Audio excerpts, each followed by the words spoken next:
Baik, assalamualaikum warahmatullahi wabarakatuh.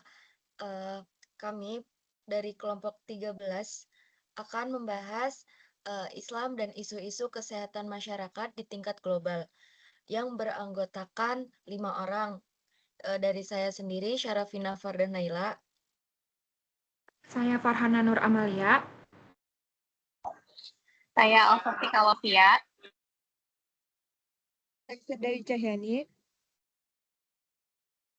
Saya Zofia Sakinati Zakia.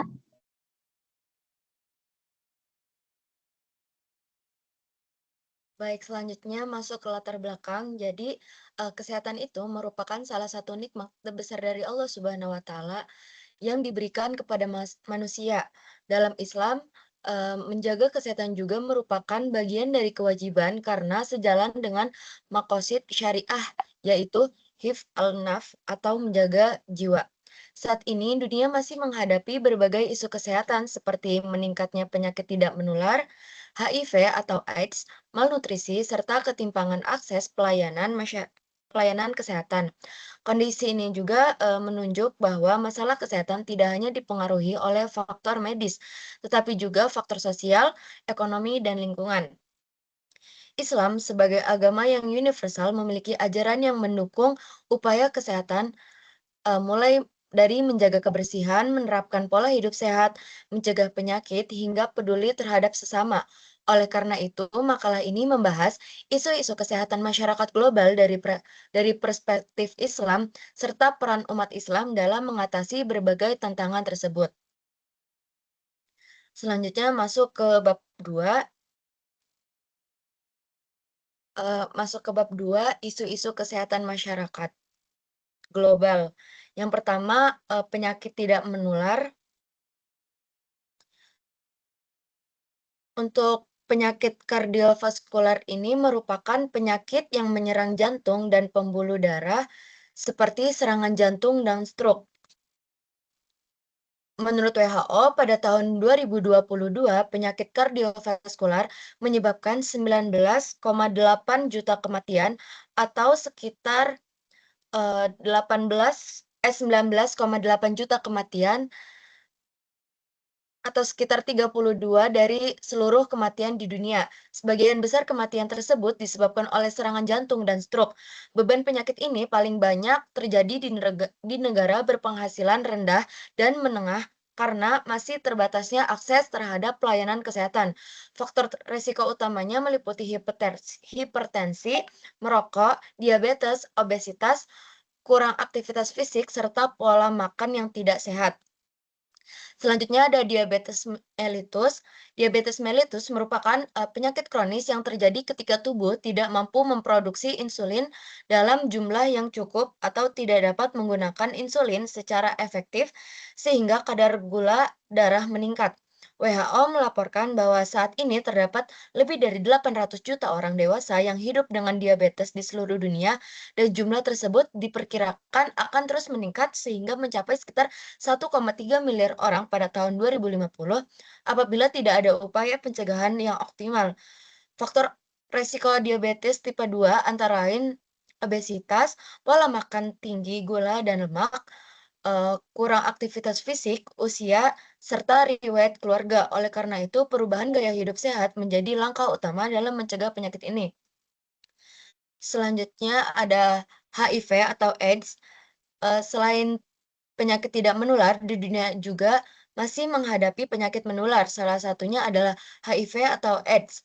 HIV merupakan virus yang menyerang sistem kekebalan tubuh sehingga AIDS adalah tahap paling lanjut dari infeksi HIV apabila tidak mendapatkan pengobatan. Berdasarkan data WHO tahun 2024, terdapat sekitar 40,8 juta orang yang hidup dengan HIV di seluruh dunia, dengan 1,3 juta infeksi baru dan 630.000 kematian akibat AIDS setiap tahunnya. Meskipun angka kematian telah menurun berkat terapi antiretroviral atau ART, HIV atau AIDS masih menjadi masalah kesehatan global, terutama di wilayah Afrika Sub-Sahara yang memiliki jumlah kasus tertinggi.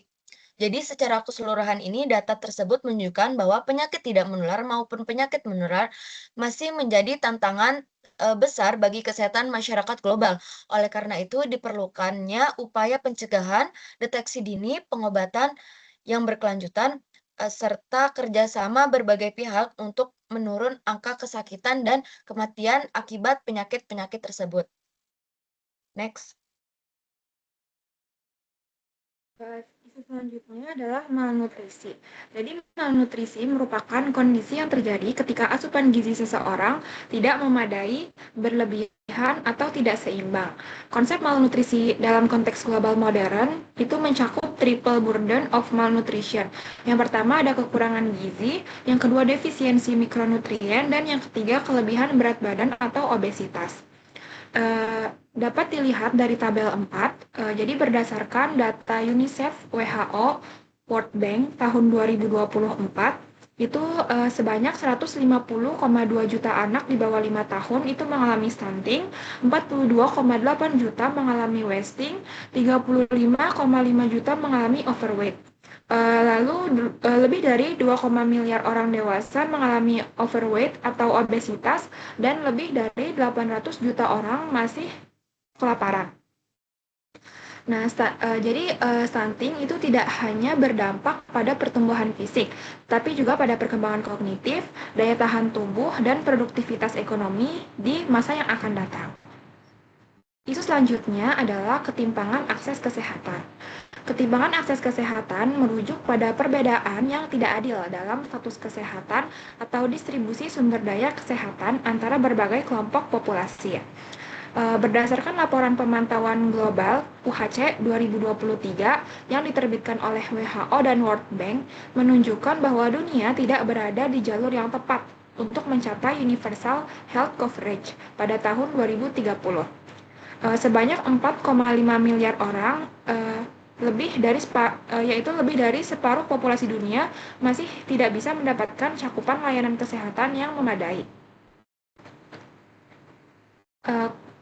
Dapat dilihat dari tabel, jadi masalah ketimpangan akses kesehatan itu tidak hanya sebatas ketersediaan fasilitas, tapi juga menyangkut pembiayaan, tenaga kesehatan, obat-obatan, dan infrastruktur yang semuanya terdistribusi secara tidak merata.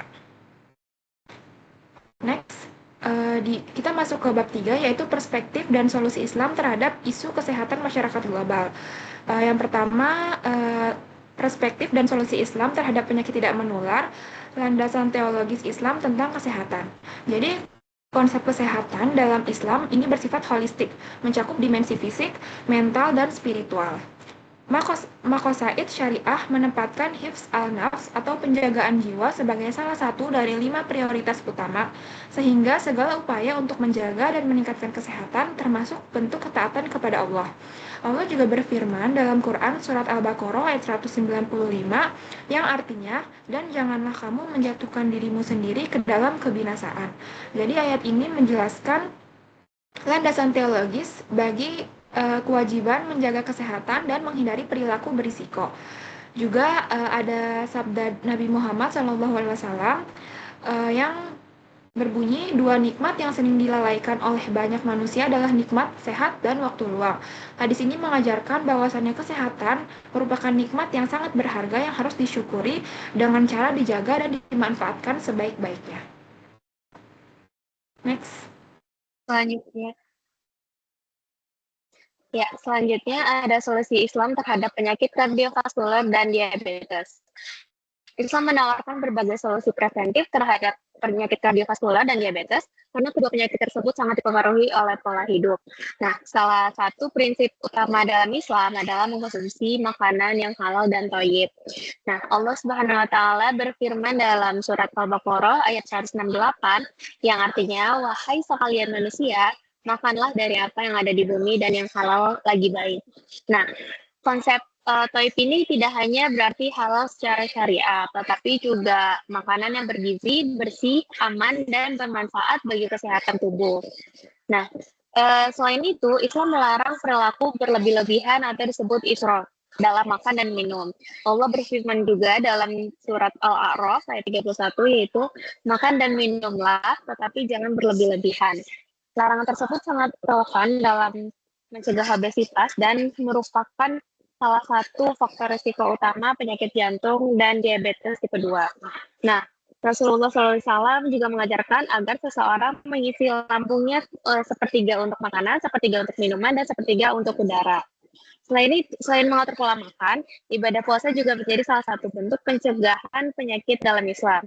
Puasa tidak hanya memiliki nilai spiritual, tapi juga melatih pengendalian diri terhadap pola konsumsi makanan.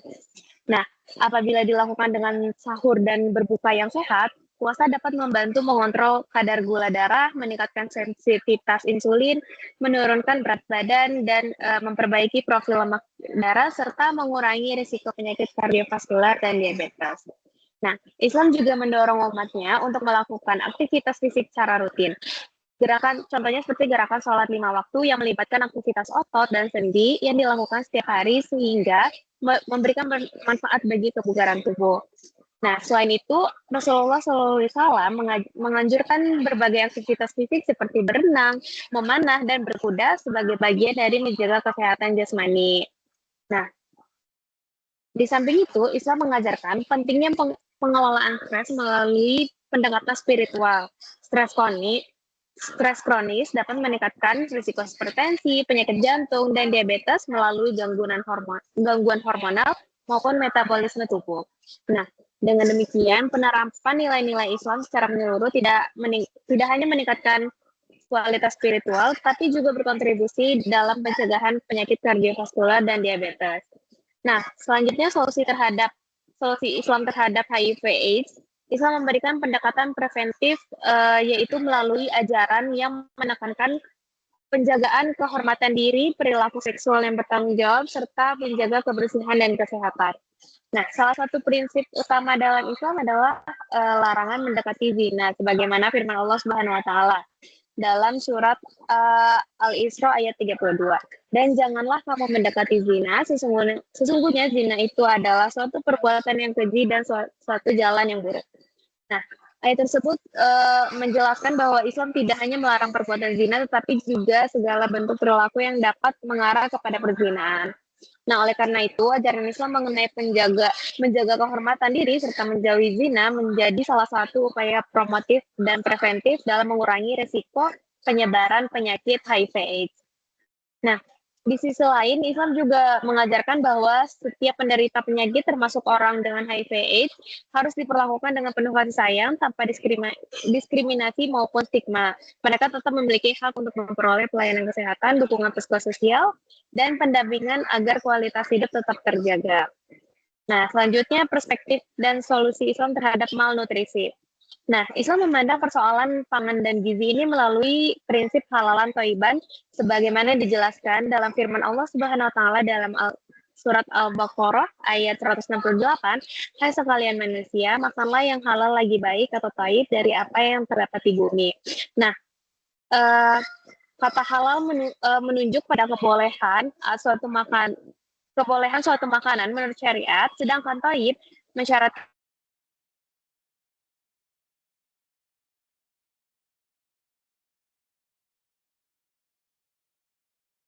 sehingga suatu makanan yang halal namun tidak bergizi atau tidak aman bagi kesehatan tetap belum memenuhi tuntunan syariat secara utuh. Nah, dengan kerangka ini, Islam menawarkan sejumlah solusi konkret terhadap malnutrisi yang tercermin dalam 4 aspek. Yang pertama itu sistem zakat, di mana zakat ini sebagai instrumen pemenuhan pangan yang thayyib bagi kelompok rentan. Nah, selanjutnya, aspek yang kedua yaitu anjuran menyusui atau rodoah. Sebagai contoh paling konkret dari pangan yang halalan thayyiban yaitu air susu ibu yang mana ini adalah alami dan halal, steril, serta memiliki komposisi gizi yang paling sesuai dengan kebutuhan bayi. Aspek ketiga yaitu larangan pemborosan makanan atau israf wa tabdzir, yang mana sebagai penjagaan terhadap nilai thayyib pada dimensi keberlanjutan dan keadilan pangan. Aspek yang keempat yaitu pemanfaatan madu dan herbal Islami sebagai wujud thayyib pada aspek fungsional dan terapeutik pangan, bukan sekadar pemenuhan kalori.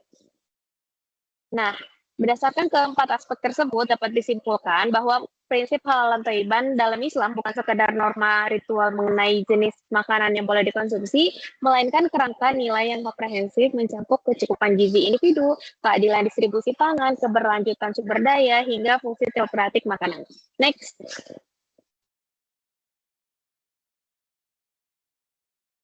Oke, kita masuk ke 3.3 yaitu perspektif dan solusi Islam terhadap ketimpangan akses kesehatan. Di sini, Islam mengajarkan prinsip kesetaraan dan keadilan yang fundamental. Ketimpangan akses kesehatan di mana orang kaya itu mendapatkan layanan terbaik, sementara orang yang kurang mampu tidak mendapatkan layanan apapun merupakan bentuk kezaliman yang bertentangan dengan ajaran Islam. Nah, di sini ada beberapa prinsip tentang persaudaraan dan keadilan sosial. Yang pertama adalah prinsip kesetaraan dalam layanan kesehatan. Islam menegaskan bahwa setiap jiwa manusia harus dilindungi dan dirawat, sebagaimana firman Allah dalam surat Al-Maidah ayat 32. Ayat ini menjadi landasan kuat bagi kewajiban kolektif untuk menyediakan akses kesehatan bagi seluruh masyarakat. Kemudian, yang kedua ada sistem zakat, infak, dan wakaf untuk pembiayaan kesehatan. Islam sendiri memiliki mekanisme redistribusi kekayaan yang kuat dan dapat dioptimalkan untuk membiayai fasilitas kesehatan, memberikan subsidi kesehatan bagi masyarakat yang kurang mampu, dan mendanai tenaga medis di daerah yang terpencil. Yang ketiga ada model Bimaristan, yaitu rumah sakit Islam yang inklusif. Dalam sejarah, Bimaristan ini memberikan layanan kesehatan gratis atau bersubsidi kepada semua orang tanpa memandang agama, suku, atau status ekonomi, sebuah warisan peradaban Islam yang sangat relevan untuk dikembangkan kembali. Kemudian yang keempat, mendorong pengembangan ilmu kedokteran. Pada peradaban Islam di masa lalu, Islam menghasilkan tokoh-tokoh kedokteran besar seperti Ibnu Sina dan Al-Razi yang karyanya menjadi referensi medis dunia selama berabad-abad. Masuk ke bab 4, yaitu peran umat Islam dalam menangani isu-isu kesehatan masyarakat global, yaitu peran dalam penanganan penyakit tidak menular. Umat Islam di seluruh dunia dapat memainkan peran signifikan dalam penanganan penyakit tidak menular melalui berbagai jalur strategis yang bersifat global. Dengan lebih dari 1,8 miliar pemeluk Islam yang tersebar di hampir setiap negara. Potensi distribusi atau kontribusi umat Islam dalam menghadapi epidemi PTM global sangat besar. Yang pertama, peran individu sendiri di seluruh dunia. Setiap muslim dimanapun bertanggung jawab menjaga kesehatannya sebagai bentuk ibadah dan penjagaan amanah tubuh. Ini mencakup penerapan pola makan halal wa thayyib, yaitu membatasi konsumsi gula, garam, dan lemak berlebih. Melakukan aktivitas fisik teratur, tidak merokok, serta mengelola stres melalui zikir, sholat, dan praktik spiritual lainnya. Kemudian yang kedua ada peran organisasi Islam internasional. Organisasi Islam internasional seperti Organization of Islamic Cooperation yang beranggotakan 57 negara memiliki kapasitas besar untuk mengkoordinasikan program pencegahan PTM lintas negara. Yang ketiga, peran masjid di seluruh dunia sebagai pusat promosi kesehatan. Lebih dari 3,6 juta masjid tersebar di seluruh penjuru dunia merupakan aset unik yang tidak memiliki sistem kesehatan manapun. Masjid dapat berfungsi sebagai pusat promosi kesehatan berbasis komunitas global untuk menyelenggarakan pemeriksaan tekanan darah dan gula darah gratis, penyuluhan gizi, program berhenti merokok, dan kelas aktivitas fisik. Khutbah Jumat yang didengar miliaran muslim setiap pekan merupakan platform komunikasi kesehatan yang tak tertandingi jangkauannya. Yang keempat ada peran tenaga kesehatan muslim di seluruh dunia. Jutaan dokter, perawat, dan tenaga kesehatan muslim yang bertugas di berbagai penjuru memiliki tanggung jawab yang ganda, yaitu sebagai profesional dan spiritual. Mereka dapat mengintegrasikan nilai Islam yang dalam praktik medis untuk mendorong pasien menerapkan pola hidup sehat sesuai tuntunan Islam, sekaligus menjadi jembatan antara sistem layanan kesehatan modern dan komunitas muslim yang mungkin memiliki hambatan budaya atau kepercayaan dalam mengakses layanan kesehatan. Yang kelima ada peran spiritualis Islam dalam pencegahan penyakit. Praktik spiritualis Islam telah terbukti secara klinis berkontribusi pada pencegahan PTM. Sholat 5 waktu yang melibatkan gerakan fisik teratur, puasa Ramadan, dan dan mendisiplinkan pola makan serta larangan alkohol dan merokok merupakan praktik-praktik yang secara langsung menurunkan faktor resiko kardiovaskular dan diabetes. Yang keenam ada peran lembaga fatwa dan ulama internasional. Ulama dan lembaga fatwa internasional seperti Majelis Ulama Indonesia dan Darul Ifta Al-Misriyah serta Majma' Al-Fiqih Al-Islami dapat memainkan peran kunci melalui penerbitan fatwa yang mendorong perilaku sehat dan melarang perilaku beresiko secara global. Fatwa tentang haramnya rokok di berbagai negara muslim telah terbukti berdampak pada penurunan prevalensi merokok. Kemudian yang ketujuh, ada peran spiritualis Islam dalam pencegahan penyakit. Praktik spiritualis Islam telah terbukti secara klinis berkontribusi pada pencegahan PTM. Penelitian ini menunjukkan bahwa meditasi zikir berpengaruh signifikan terhadap penurunan tekanan darah pada pasien hipertensi.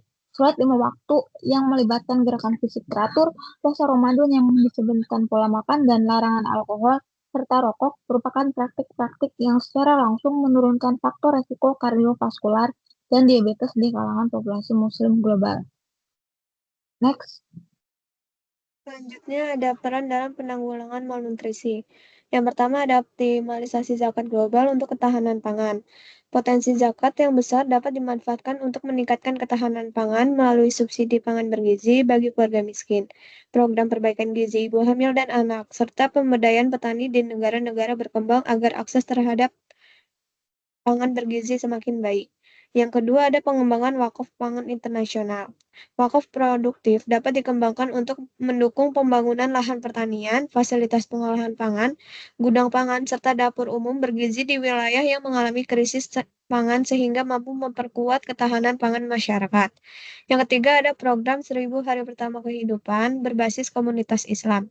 Komunitas Islam melalui masjid dan lembaga solusi dapat menyelenggarakan program pendampingan 1000 HPK yang meliputi edukasi gizi ibu hamil, promosi ASI eksklusif sesuai anjuran Al-Quran, pemantauan pertumbuhan bayi, dan pemberian suplemen gizi sebagai upaya mencegah stunting. Yang keempat ada gerakan global anti pemborosan pangan berbasis nilai Islam. Islam melarang pemborosan makanan. Oleh karena itu, umat Islam dapat mengembangkan gerakan pengurangan limbah pangan mulai dari rumah tangga, restoran halal, kegiatan keagamaan, hingga industri pangan sehingga pangan dapat dimanfaatkan secara lebih optimal. Yang kelima, kontribusi industri pangan halal terhadap ketahanan gizi. Industri pangan halal memiliki peran penting dalam menyediakan pangan yang tidak hanya halal tetapi juga memenuhi prinsip thayyib, yaitu bergizi, aman, dan berkualitas sehingga dapat mendukung upaya penanggulangan malnutrisi. Selanjutnya ada peran dalam mengatasi ketimpangan akses kesehatan. Yang pertama ada pengembangan fasilitas kesehatan Islam yang inklusif di negara berkembang, seperti rumah sakit dan klinik yang dikelola organisasi Islam dapat diperluas melalui dukungan pembiayaan zakat, infak, dan wakaf sehingga mampu memberikan pelayanan kesehatan yang lebih merata, terutama bagi masyarakat kurang mampu. Yang kedua ada program tenaga kesehatan relawan Muslim global. Umat Islam dapat mengembangkan program tenaga kesehatan relawan yang mengirim dokter, perawat, dan tenaga kesehatan ke wilayah yang kekurangan layanan kesehatan melalui koordinasi organisasi Islam internasional.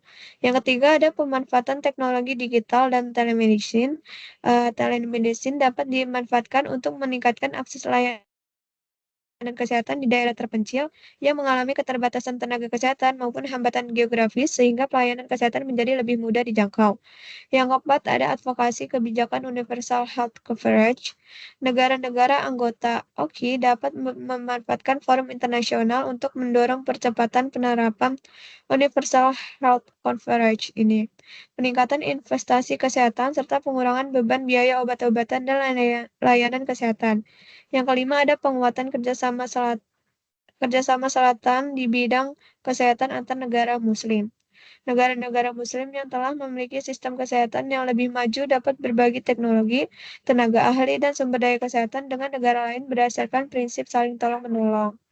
Yang keenam ada revitalisasi model Bimaristan untuk era modern. Konsep Bimaristan sebagai rumah sakit Islam yang memberikan pelayanan kesehatan secara inklusif tanpa membedakan agama, suku, maupun status sosial dapat dikembangkan kembali melalui pembiayaan zakat dan wakaf untuk memperluas akses layanan kesehatan. Selanjutnya ada kesimpulan. Jadi, isu kesehatan masyarakat global meliputi penyakit tidak menular, malnutrisi, serta ketimpangan akses kesehatan masih menjadi tantangan serius di dunia. Islam memandang kesehatan secara holistik berdasarkan maqasid syariah dan menawarkan berbagai solusi yang selaras dengan upaya kesehatan masyarakat, seperti penerapan gaya hidup halalan thayyiban, pencegahan HIV melalui ajaran Islam, optimalisasi zakat dan wakaf untuk ketahanan pangan, serta pembiayaan kesehatan, penghapusan stigma terhadap penderita penyakit, anjuran ASI eksklusif, dan pengembangan layanan kesehatan yang inklusif. Dengan jumlah pemeluk yang besar, umat Islam memiliki peran strategis melalui penerapan gaya hidup sehat, penguatan organisasi Islam, dan masjid sebagai pusat promosi kesehatan, optimalisasi zakat dan wakaf, kerjasama antar negara muslim, serta dukungan terhadap pencapaian universal health coverage. Selanjutnya ada saran. Pemerintah negara-negara muslim diharapkan memperkuat kebijakan kesehatan yang mengintegrasikan nilai-nilai Islam, mengoptimalkan zakat dan wakaf, serta meningkatkan kerjasama kesehatan internasional. Organisasi Islam perlu memperkuat koordinasi program kesehatan, pembiayaan berbasis zakat dan wakaf, jaringan tenaga kesehatan, relawan, serta riset dan inovasi. Individu muslim diharapkan menerapkan gaya hidup sehat, berpartisipasi dalam program kesehatan masyarakat, memanfaatkan teknologi untuk edukasi kesehatan, dan menjadi teladan di lingkungannya. Akademisi dan peneliti muslim diharapkan mengembangkan penelitian yang mengintegrasikan nilai Islam dengan ilmu kesehatan modern, serta memperkuat kolaborasi riset untuk menghasilkan solusi terhadap tantangan kesehatan global.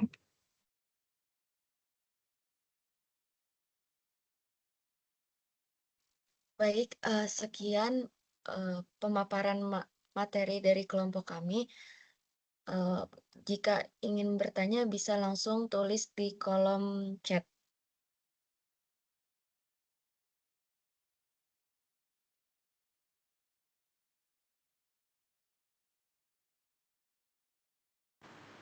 Baik, saya izin menjawab pertanyaan Syarafina tentang bagaimana peran kita sebagai umat Islam dalam menghadapi situasi saat ini lebih yang lebih mudah menemukan makanan fast food dibandingkan makanan sehat. Nah, menurut kelompok kami, kondisi saat ini memang menjadi tantangan yang besar karena saat ini makanan yang tinggi gula, garam, dan lemak itu lebih mudah dan lebih murah untuk ditemukan dibandingkan dengan makanan yang sehat. Jadi terkadang masyarakat yang berpenghasilan rendah itu lebih memilih untuk membeli makanan yang sesuai dengan budget mereka. Bukan karena tidak ingin hidup tidak sehat, tapi karena keterbatasan ekonomi dan pilihan yang tersedia. Selain itu, prinsip anti-israf seperti yang ditanyakan di dalam Islam tidak bisa diterapkan hanya dengan mengajak individu untuk mengurangi makanan berlebihan. Tetapi harus ada upaya bersama agar masyarakat memiliki akses terhadap makanan yang sehat. Seperti yang kami jelaskan di bab 4, itu salah satunya melalui peran industri pangan halal global. Industri halal seharusnya tidak hanya memastikan produknya halal secara syariat, misalnya bebas dari babi atau alkohol, tapi juga memenuhi prinsip thayyib, yaitu makanan yang bergizi, aman, sehat, dan harganya terjangkau. Ya, saya ingin menambahkan bahwa Islam juga memiliki solusi melalui instrumen ekonomi yaitu zakat dan wakaf. Nah, dalam bab 4 kami menjelaskan bahwa zakat global dan wakaf pangan dapat dimanfaatkan untuk membantu masyarakat berpenghasilan rendah mendapatkan akses terhadap makanan bergizi, misalnya melalui subsidi pangan sehat, program ketahanan pangan, atau pengembangan pertanian dan dapur pangan berbasis komunitas. Jadi, menurut kami, penerapan prinsip anti-israf bukan berarti menyalahkan masyarakat yang terpaksa membeli makanan murah. Justru umat Islam perlu bersama-sama membangun sistem yang membuat makanan halal dan thayyib lebih mudah diakses oleh semua orang. Nah, dengan begitu, pilihan makanan sehat bisa menjadi lebih inklusif dan mampu bersaing dengan produk ultra prosit yang saat ini mendominasi pasar. Apakah terjawab? Baik, terjawab.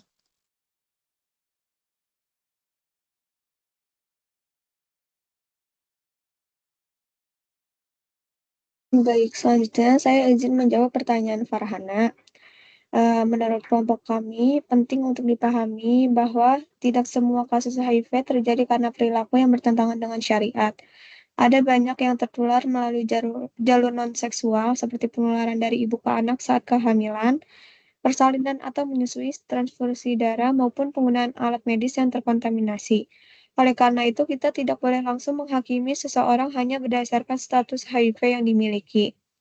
Dalam perspektif fikih Islam, ketika seseorang sudah menjadi HIV, fokusnya bukan lagi pada fikih preventif, tetapi bergeser pada hifz al-nafs atau menjaga jiwa yang merupakan salah satu tujuan utama syariat. Artinya itu setiap HIV berhak mendapatkan pelayanan kesehatan, pengobatan, dan pendampingan tanpa diskriminasi. Islam juga mengajarkan bahwa orang yang sakit harus dibantu dan dirawat, bukan dijauhi atau diberi stigma. Jadi izin menambahkan juga, untuk mengurangi stigma di masyarakat muslim ini, edukasi memiliki peran yang sangat penting seperti yang kami bahas pada bab 4. Jadi masjid tidak hanya berfungsi sebagai tempat ibadah, tetapi juga, bisa menjadi pusat promosi kesehatan melalui khutbah, kajian, maupun, penyuluhan. Ulama dan tenaga kesehatan dapat memberikan pemahaman bahwa HIV tidak, selalu ditularkan melalui hubungan seksual sehingga masyarakat tidak boleh langsung, mengaitkan ODHIV dengan perilaku zina. Selain itu, umat Islam juga perlu membedakan antara penilaian terhadap suatu perbuatan dan sikap terhadap orangnya. Jika memang ada perilaku yang bertentangan dengan syariat, Islam tetap melarang perbuatannya. Namun, manusia harus tetap, diperlakukan dengan kasih sayang, dihormati martabatnya, dan diberikan hak sesama untuk memperoleh pengobatan serta dukungan sosial. Dengan pendekatan seperti ini, stigma dapat dikurangi sehingga ODHIV tidak takut, memeriksakan dirinya, menjalani terapi, dan kualitas hidupnya dapat, meningkat. Jadi, menurut kelompok kami, nilai Islam dalam penanganan HIV ini tidak hanya menekankan pencegahan melalui menjaga kehormatan diri, tetapi juga menjamin perlindungan terhadap ODHIV. Jadi, prinsip rahmatan lil alamin mengajarkan bahwa setiap orang yang sakit berhak memperoleh pelayanan kesehatan yang adil tanpa stigma dan tanpa diskriminasi. Apakah terjawab, Farhana? Jawab, terima kasih.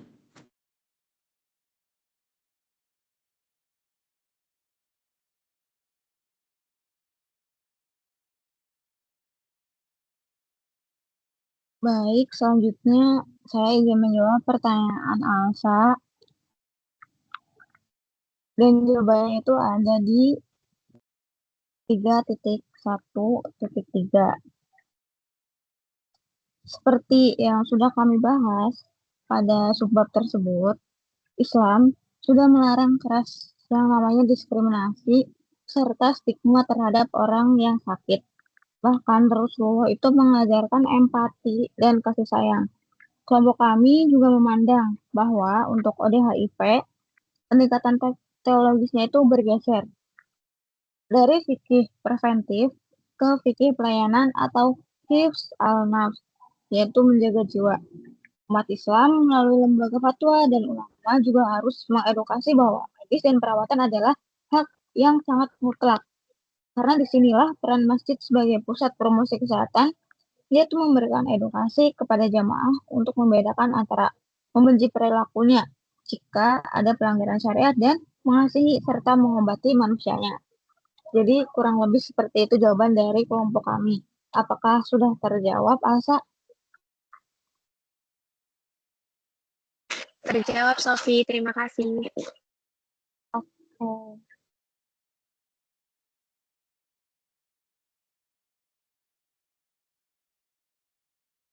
Baik, sekian, presentasi dari kelompok kami. Kurang lebihnya mohon maaf. Wassalamualaikum warahmatullahi wabarakatuh.